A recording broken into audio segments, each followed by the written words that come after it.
Okay, welcome to video number 2. What we'll do here is just go over quick tuning of your PC or Mac and explain how to use the 4-octave keyboard here and in the next panel.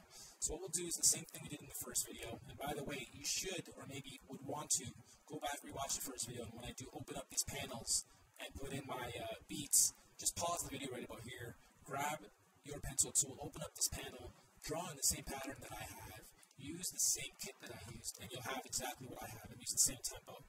And we can follow along and do this together so that it's nice and easy for you. What I want you to understand is tuning your PC or your Mac. What we do in this app is, even though it's cheap to buy, even though it's very easy to use, we're getting a little bit of hate because it does do a lot of what the bigger DAWs do.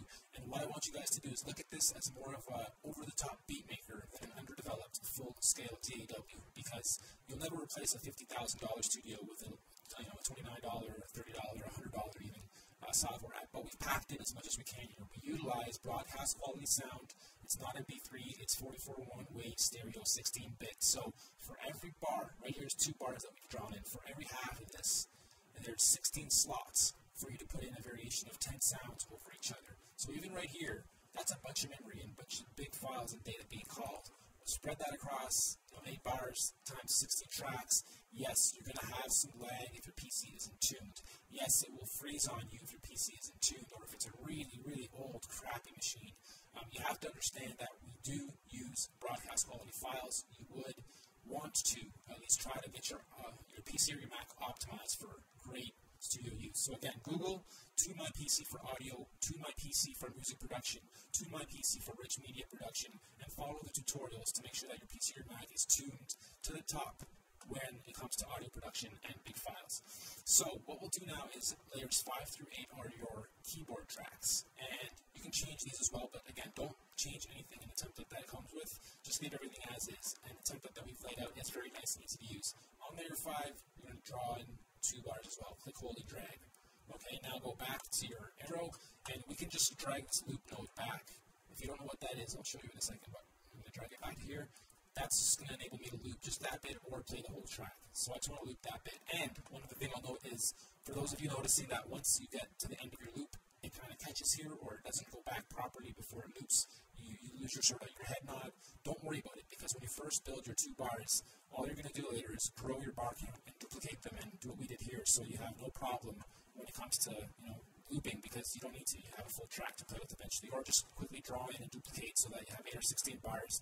At least then you can have it pretty much timed for that amount of time. Here, you can change this by a BPM or 2. That sometimes relieves the glitch that some of you guys are having, or bringing this back to 120 sometimes makes sure that it loops perfectly as well. But again, I don't really worry about it, because once I have my first bit in, I simply draw in the rest, duplicate, and I don't have to worry about this perfect loop at the beginning. So, going back to the tutorial, we drew in 2 bars, we click on the bar that we just made, we click on edit, this brings up our keyboard editor. And right now, it's on ARP, which sounds great, by the way. You can click on edit, which pulls up this panel, or you can click on P, which pulls up this panel, and this is all your categories. Might be a bit hard to see. Let me close that up. So we drew in our things, we click on P, this pulls up our categories, we can open up each category and then choose something within it. It's a great combination of beautifully mastered stereo image samples. We're on ARP, we open this up again.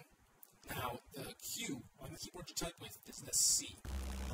Okay, so Q going upwards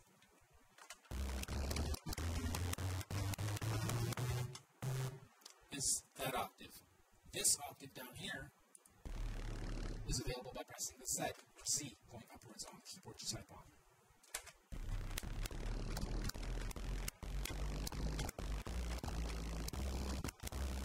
Okay, so what we can do is, while this is even playing, we can think of what we want to use for a bass line.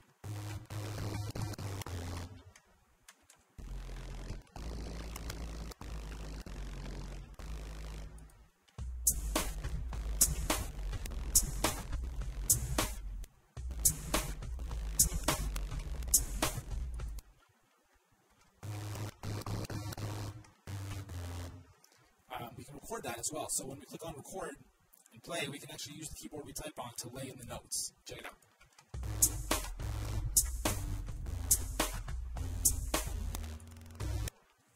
Stop it, click on your arrow, move them around if you know that they're off or they should be somewhere else on a different bit of the 16.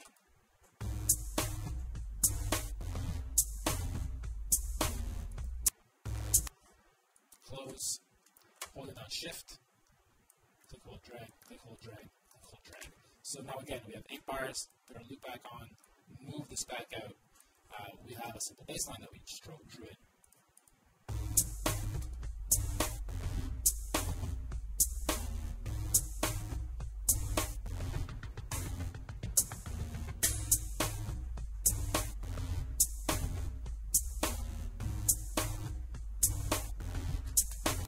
Okay, so we can keep going. Go underneath that, click, hold, drag. You're still on the key track. Same thing applies. Click on P, you get all your categories. Kind of like that. We'll just add 1 for the whole 2 bars. Close. And we put that here and just here. By holding down shift, click, hold, and drag it. Okay, next.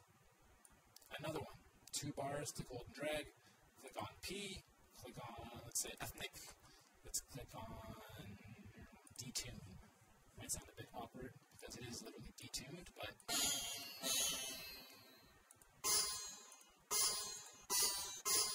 why not? We can click on pencil and draw the stuff in too. So we can go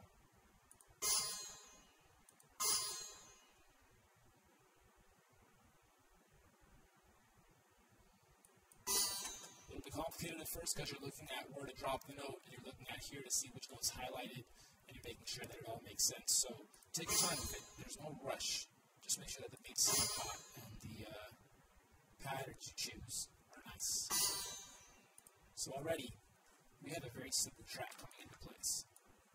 Even though it's 8 bars. Okay, maybe I want to get rid of this guy and this guy. So it's only playing here and here. Another thing I forgot to mention is the tracks down here.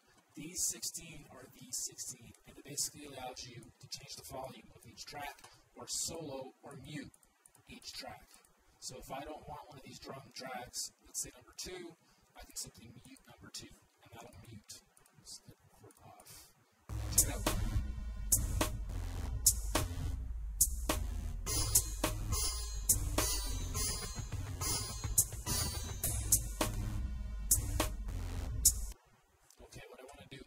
Make number 7 quieter.